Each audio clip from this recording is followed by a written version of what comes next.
If someone had told me last year that my life would unravel between the cranberry sauce and the pumpkin pie, I probably would have laughed, or shrugged, or said something overly polite like, "Well, that's dramatic. But sometimes the most dramatic stories begin on the quietest holidays. It was Thanksgiving. Our house smelled like cinnamon, roasted garlic, and sweet potatoes. Familiar, comforting, all the things I once thought meant home. The playlist I'd curated for 2 days played softly in the background, a mix of Norah Jones, Ella Fitzgerald, and a few sentimental country ballads. I'd set the table just the way I always did. Maple leaf napkin rings, matching plates, and little handwritten name cards. Jake's mom always loved the way I decorated, said I was the heart of the family. I used to take pride in that. In being the one who made the house warm, the one who kept traditions alive. But looking back now, I realize how hard I was trying to hold everything together, even when I had no idea it was already broken. Jake had been distant for weeks, brushing it off as a work stress, as early winter blues. As nothing really, and I believed him because that's what trust does to you. It quiets the alarms. It makes you doubt yourself instead of the other person, and when it's someone you've shared a bed with for 7 years, someone who's kissed your forehead after your worst days and whispered "you're my home" in the dark, you don't want to believe they're capable of hurting you, but they are, and sometimes they do. Lacey arrived a little late. Of course, she always did. She floated in with her bright laugh and her clinking bracelets, a bottle of wine under one arm and a designer purse dangling from the other. She kissed my cheek and told me I looked amazing. "You haven't aged a day, Claire," she said, like I was her aunt instead of her cousin born just 2 years before her. I smiled, hugged her, and ignored the chill that crept down my spine when I caught Jake watching her from the hallway. It wasn't a long look. It wasn't overt, but it lingered just a moment too long. I blinked, swallowed, told myself I was imagining it, but I wasn't. They didn't sit next to each other. No, that would have been too obvious, but they laughed at the same jokes, passed each other rolls. Their eyes met over mashed potatoes in a way I can't unsee, and something inside of me began to ache. Still, I carried on. I brought out the cranberry sauce, the green bean casserole.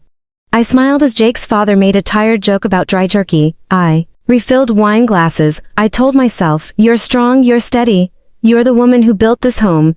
Then I brought out the pie, pumpkin, Jake's favorite. And in the second my hand touched the pie plate, I looked up and saw Lacey reach under the table and touch Jake's knee just for a second, quick, secretive, but not enough to go unnoticed. Not by me, and the look Jake gave her, it shattered something inside me. It wasn't lust. It wasn't even guilt. It was familiarity. That was the part that broke me the most. This wasn't a mistake. This wasn't a "what I'm" thing. This was something that had been happening. I placed the pie on the table slowly, carefully, like I was setting down a bomb and praying it wouldn't explode. Everyone kept talking, laughing, passing whipped cream. I couldn't move. My hands were shaking, but no one noticed, or maybe they did and just didn't care. I sat there for the rest of dinner, silent, cold, watching them. Lacey didn't look at me again that night. Jake did. Once, and his eyes said everything. They said, "I didn't want you to find out this way." They said, "I still love you, but I don't regret it." They said, "I'm sorry, but I'm not stopping." And that was the night my marriage died, right there, between the pie and the lies. The morning after Thanksgiving, the house was quiet to quiet. I got up early, as usual. Habit. The kind of habit that comes from years of waking up to cook for someone who never really saw all that you gave. I poured myself a cup of coffee, extra cream, and stood barefoot in the kitchen, staring out the window. The trees were bare. The wind moved through them like a whisper of something already gone. Jake was still asleep upstairs. Or at least I thought he was. Lacey had left shortly after dessert the night before. Early shift at the boutique, she said. She hugged me too tightly, like she thought I was about to break. Maybe she knew I'd seen. Maybe she didn't care. Either way, the hug burned. I opened the fridge to reach for the creamer, and that's when Jake's phone buzzed on the counter. I froze. He never left his phone downstairs. Never. 3 messages lit up the screen. "Lacey, last night was dangerous, but I don't regret a second. You looked at me like you used to before her. I hate sneaking around. I miss you, really miss you." I didn't breathe. My chest tightened. My fingers clenched the mug like it was the only thing keeping me upright. That was it. Proof. No more guessing. No more maybes. It was real. They were real. I didn't scream. Didn't cry. Not then. I placed the mug gently on the counter, picked up the phone, and scrolled through their thread. Months of messages. Months of me being the full. Birthday wishes, private jokes, complaints about me. Plans to talk. After the holidays, I read until my eyes blurred, and then as quietly as I could, I walked upstairs. He was sitting on the edge of the bed, rubbing his eyes. He looked up at me, mourning. I threw the phone on the bed. Don't lie, he blinked, confusion giving way to guilt in real time. Claire. Don't lie. His mouth opened, closed. He stared at the screen, at her name, and then he looked back at me. I'm sorry. That was all he said, not I can explain. Not it meant nothing, just I'm sorry, and in that moment, I knew he wasn't sorry it happened. He was just sorry. I knew. The thing about heartbreak is that everyone expects you to react like a movie heroine, storm out, smash a plate, pack your bags, slam the door. But real heartbreak, real betrayal, it freezes you. I didn't leave that day, or the next, or the week after. I moved like a ghost through the house, cooked dinner, answered work emails, smiled at our neighbors. Jake and I barely spoke. When we did, it was short, polite, cold. He moved into the guest room. I stripped our bed alone. He stopped bringing up Lacey. I didn't ask. I know what you're thinking. Why didn't you leave, Claire? Because leaving meant explaining. And I wasn't ready to admit, to my parents, to my friends, to the world, that the man I had defended for years, the man I thought was different, had betrayed me in the worst possible way.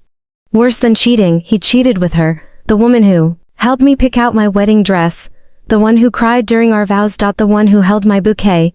I replayed everything, every girl's trip, every family party, every time she stayed too long in the kitchen with him, laughing at jokes that weren't even funny.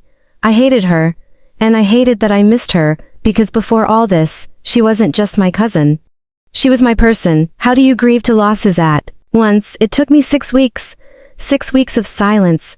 6 weeks of pretending I was fine, until one night, I came home late from work and found Jake sitting in the living room, holding a small box. What's that? I asked, more tired than angry. He opened it. Inside was my wedding ring. I think you should have it back, he said. I stared at it.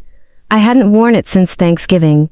It had been sitting in the drawer with old receipts and lost earrings. I'm not putting that back on it, I said. I know. And then he started crying, real messy crying. I don't know why I did it, he said. I was lonely. I felt invisible, and she was just there.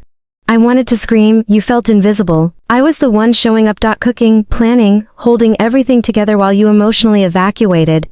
But I didn't say any of that. Instead, I said, I can't fix what you broke. I don't expect you to.